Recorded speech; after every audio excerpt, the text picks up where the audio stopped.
show Talking Politics with me, your host, Joseph Chitambo. Today we've got a special guest on the show. We've got Mr. Jaison Midzi from Adelaide in South Australia. Mr. Jaison Midzi is an aspiring councillor for this ward of Warracowie in the city of Marion in Adelaide. Those who know Jaison will also know that he's a community leader involved in a lot of community activities in Adelaide. Jaison, welcome to the show.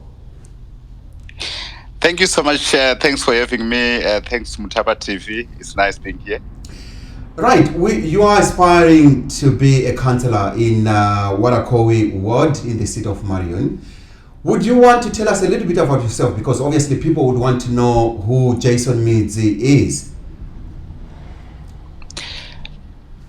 Yes, it's fine. Jaison Midzi is from should I say I'm an African Australian with my roots being traced back to Zimbabwe. I came to Australia some years ago, and yes, I'm an Australian holding an Australian citizenship, which is one of the things. So I'm a proud Australian, actually. So I'm just a community volunteer. I've done volunteering for a long time. I started when I came to Australia. I was working with lots of bodies until I was given the chance to be the chairperson of the South Australia Zimbabwe Association, which is our community association in South Australia. Yes. I ran it for 2 years and then left it.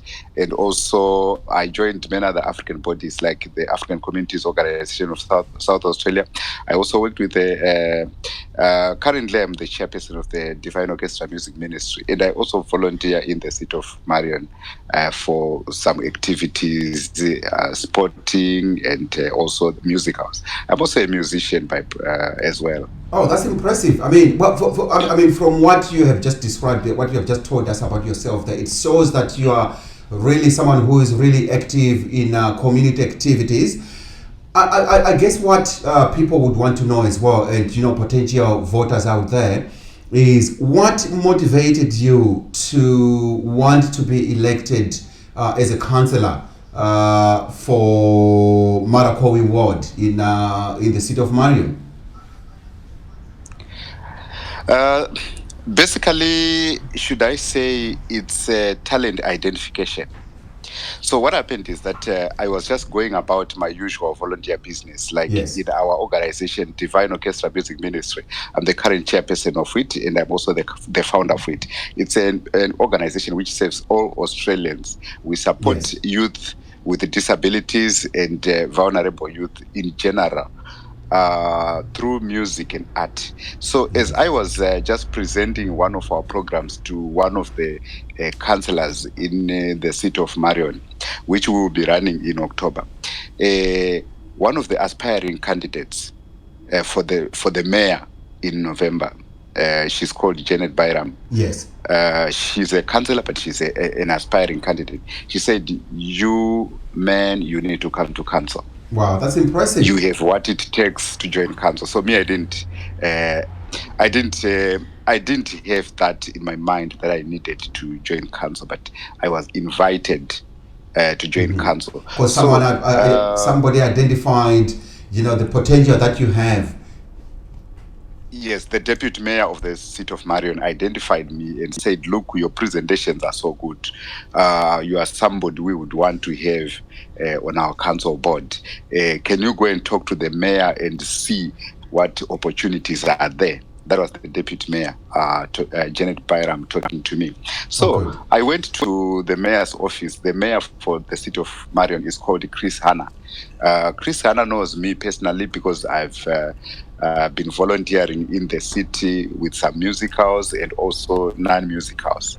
So Chris Hanna said, before I even started to talk about having been advised to talk to him about nominating for council, he straight away said, I think you must run for council. Do you want to? I said, yes, that's one of the reasons why I've come to see you. Then we talked about the case and he said, look, I'm going to support you. You have what it takes to bring multiculturalism to the council. Before I even presented the case, he had also seen that There is something in you. And I have the qualities to join the city. Yeah. That is something that is, really impressive. For somebody, obviously, who, came to Australia, I'd like to think a few years ago, and now running for, political office, we are really pleased to, to hear about the potential and some of the contributions that you have made in your local communities. My next question to you was going to be, what have you done to your local area? But I think you have already identified a lot of things that you have done for the community of South Australia, and particularly in Adelaide. My next question would be, in running for political office is not a thing that is without challenges. What do you anticipate to be the challenges that you are going to face going forward? I was thinking that there would be lots of challenges, but politics in Australia is not like in Africa, where you have got to have money, bribe people, and all that stuff. That's great. This side is for hard-working volunteers. It's done on volunteer basis. So only those, like I belong to the Generation X. Yes. In the Generation X bracket is the people who were born before 1984. Uh-huh. And you've got 5% of such people, they are lazy people. 8% are hard workers. And the other percentage, about 87%, they're just general people who are going about their business. They don't care about other people. They are not lazy. Yes. That's the Generation So X. would you That's say where you I belong? I'm part of the 8%. So you'd say you belong to that hardworking, particular very group. caring. Yes. That's nice to know. That's nice to know, Jason. So what is your coming? Check it on Google. Yeah, if you are elected to council to represent the ward of Warracowie, what do you have on the agenda? Basically, there are lots of things that need to be done. First is just to work with the community, with the ward, to give them all the options available in council so that they make decisions of whatever changes are going to be implemented by council. I can also be holding corner meetings with the residents to see whatever they want changed. But in a nutshell, let me say there are a lot of things that need to be done. We need to keep our rates low to ensure that everyone can afford our rates. That's point number one. Point number two, we also need to ensure that our footpaths are okay. You know, Australia has got a very big aging population, the so-called the veterans. This aging population, they are using their walkers, they are nearing going to the nursing homes, and they Good to need know that someone is thinking of our elderly to ensure that they don't fall.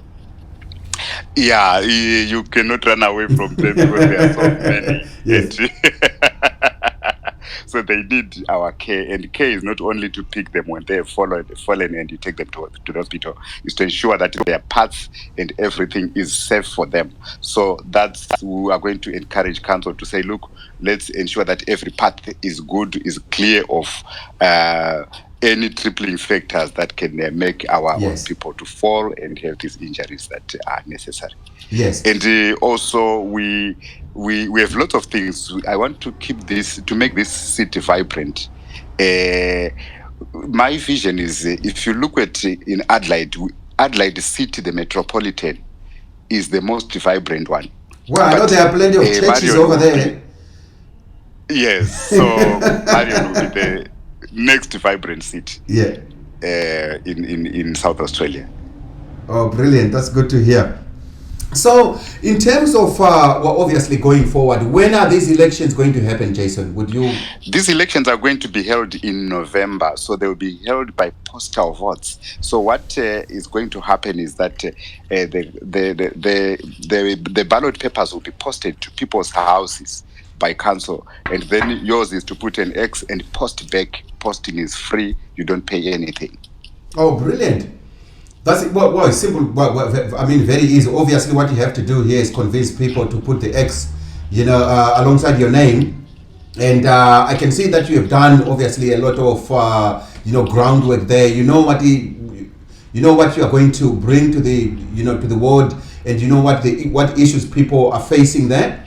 And one of the things I wanted to ask of you is, would you like to just give us a brief, overview of the structure of the city of Marion?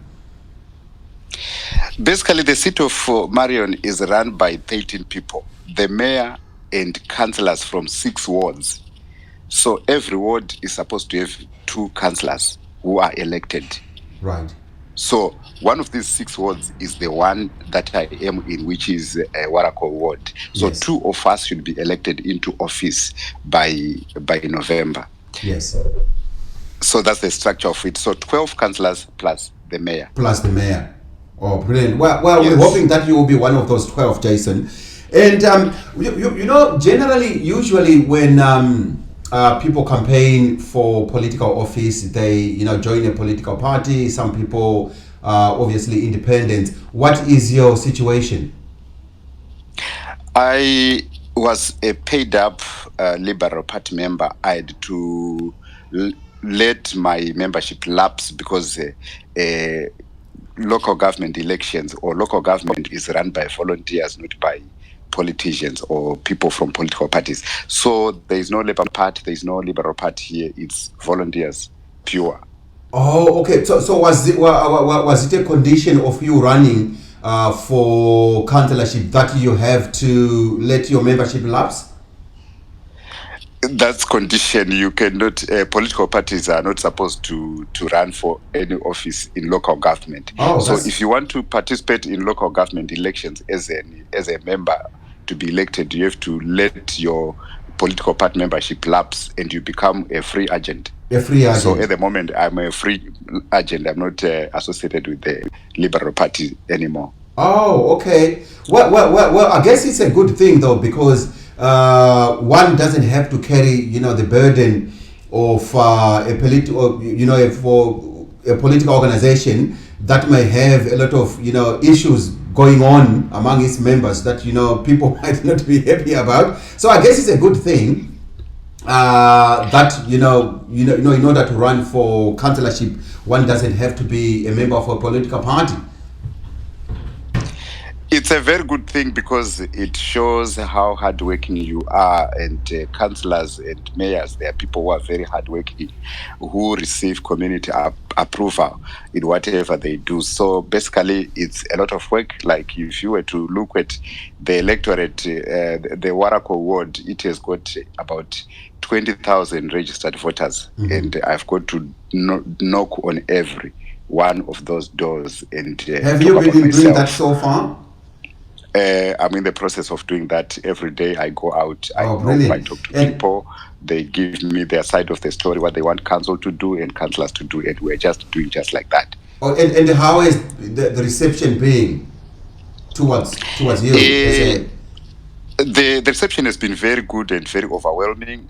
People are very happy about what I'm intending to do because one, it's when you approach people, they would think you are bringing another case. When you open your mouth to talk about the issue that you want to join council, then they get happy because they are looking at someone whom they can tell, yes, please, can you do this for us? Yes. And that person will do.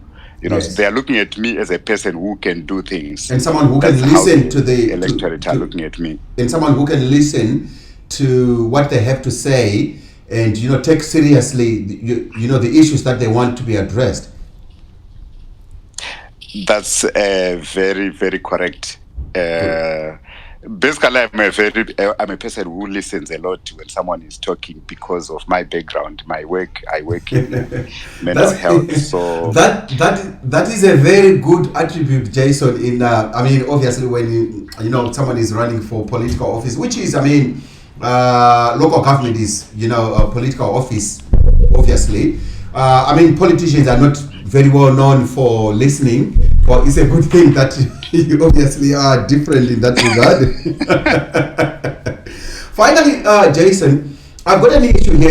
I don't know whether, you have this problem in Adelaide, but here in Melbourne, there's an ongoing issue about youth violence, youth gang violence. You might have, read about it in the newspapers or, seen it on TV, on social media and so on.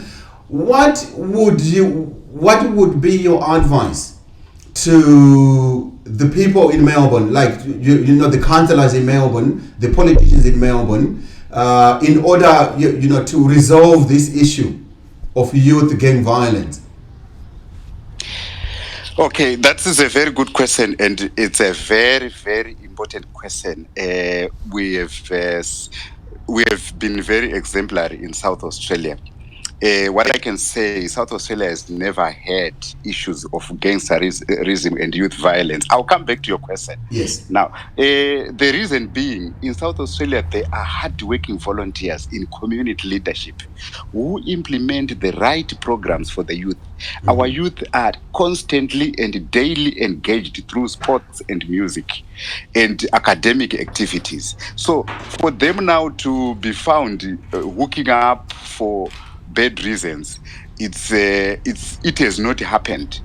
Even the organization that I'm chairperson of, it works with the same youth, and there is a lot of information on YouTube, positive information that they are doing. We also have positive results of our youth, like you talk about in South Australia, we've got TK Maita, who has never been to The Voice, but is the top musician in Australia. Yeah, we know TK. You see what I mean? She's coming from community programs and activities, not from The Voice or from talent shows. Okay. So you would say a strong... So my point to community leadership in Victoria is they've got to go on the ground and talk to the youth and do youth oriented programs, not to impose programs on youth, but to get youth to be pioneers of positive programs that can benefit them. And also, when you come to those violence, it is unfortunate for the media to blend this youth as African youth who are violent. Of course, we are people of color. We can easily be seen that we are being violent. But if you look at the statistics on the table, less than 2,000 African youth are in prison in Victoria. And more than, should I say, less than 2,000 people of African origin are in prison in Victoria, and more than 59,000 Caucasians are in prison. You see what I mean? So if you compare 2,000 and 59,000, it's just a small number. But because we're people of color, people easily see us. So it's always good for community leaders to come up with good programs for the youth, involve youth in leadership, not to always lead youth. You see this white-headed man being the chairperson of a community every day. And we need youth to take control, to take charge, and lead themselves. So the message that you are sending out there is that in order to resolve this problem, one, you need strong community structures, structures that listen to the youth themselves, not people who come up with solutions and impose them on the communities, on the youth. Correct. And also our parents should lead by example. If I was to tell you that in Victoria there is an African board which leads Africans, 1, 2, let me come back to the Zimbabwe community that I come from. There is the Zimbabwe Community Association in Victoria. Every parent should pay their membership. But our parents, they disappear. They don't want to pay that membership. They don't want to belong to that board. And kids who are not kids who have disappeared in the space of community leadership or communities, they always are adventurous. They have no ethics. They have no values. In this, and some of those adventures lead them into trouble. Lots of trouble. Jaison, that is that is very interesting to hear from that perspective. The issue of youth gang violence is something that we have spoken to at large on this program. Hopefully one day we will call you on this program, then we can talk about it at large. I'm aware that we haven't got that much time. I want to ask you one last question.